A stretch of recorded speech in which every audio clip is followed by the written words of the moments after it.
कई न्यूज़ में बताया जा रहा है कि 2021 से क्लोरीन का जो इफेक्ट है वो काफ़ी ज़्यादा कम हो गया है हाइड्रोक्लोरोफ्लोरोकार्बन्स का।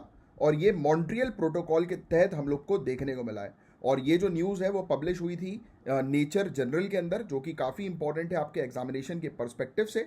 तो सबसे पहले अगर हम लोग मॉन्ट्रियल प्रोटोकॉल के बारे में बात करें तो 1987 में जो है वो इसको लागू किया गया था।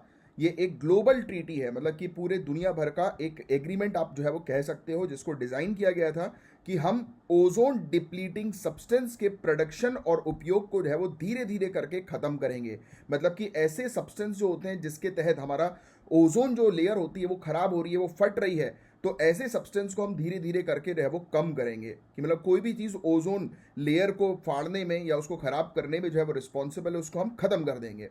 और ये ट्रीटी जो है वो एक फ्रेमवर्क है वियना कन्वेंशन का, जिसको 1985 में अडॉप्ट किया गया था, उसके तहत जो है वो लाई गई थी।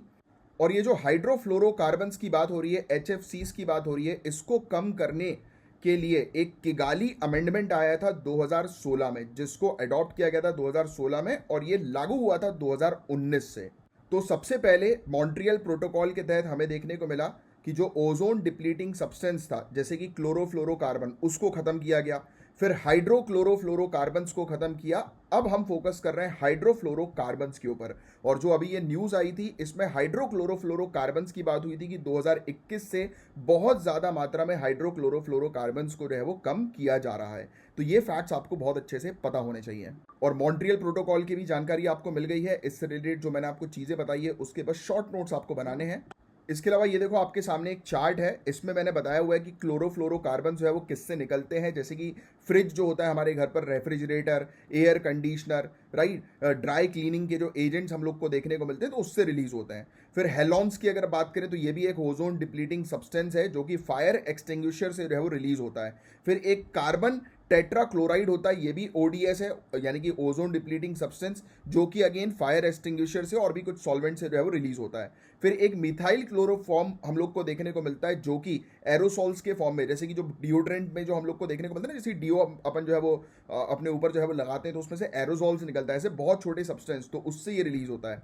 फिर हाइड्रोफ्लोरोकार्बन्स की अगर हम बात करें तो फायर एक्सटिंग्विशर, एयर कंडीशनर और भी कुछ सॉल्वेंट से जो है ये रिलीज होता है। तो ये चार्ट थोड़ा सा ध्यान में रखिएगा कि आपको पता होना चाहिए कि ये ओजोन डिप्लीटिंग सब्सटेंस के सोर्सेज जो है वो क्या क्या है। और गाइस मॉन्ट्रियल प्रोटोकॉल से रिलेटेड अक्सर क्वेश्चन जो है वो पूछे जाते हैं।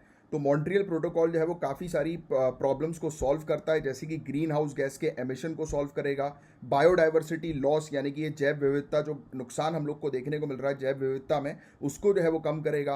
वाइल्ड फायर जो हम लोग को देखने को मिलता है, जैसे कि जब ग्रीन हाउस गैस जो है वो बहुत तेज़ी से रिलीज होता है तो जंगलों में जो है वो आग भी लग जाती है हीट के कारण। और फिर जो जलवायु परिवर्तन है, क्लाइमेट चेंज की प्रॉब्लम है, इन सब चीज़ों को जो है वो सॉल्व करता है मॉन्ट्रियल प्रोटोकॉल, जो कि आपके एग्जामिनेशन के लिए काफ़ी ज़्यादा इंपॉर्टेंट है।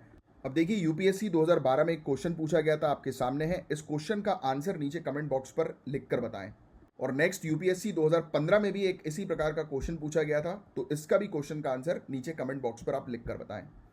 और अगर आपको लेक्चर अच्छा लगा हो तो लाइक का बटन ज़रूर हिट कीजिएगा। नए आए हो चैनल पे तो चैनल को सब्सक्राइब करो। और अगर आप प्रॉपर तरीके से सिविल सर्विसेज की तैयारी करना चाहते हो तो हमारे पेड कोर्सेज को ज़रूर ज्वाइन करो इन दिए गए नंबर पर कॉन्टैक्ट करके। जय हिंद।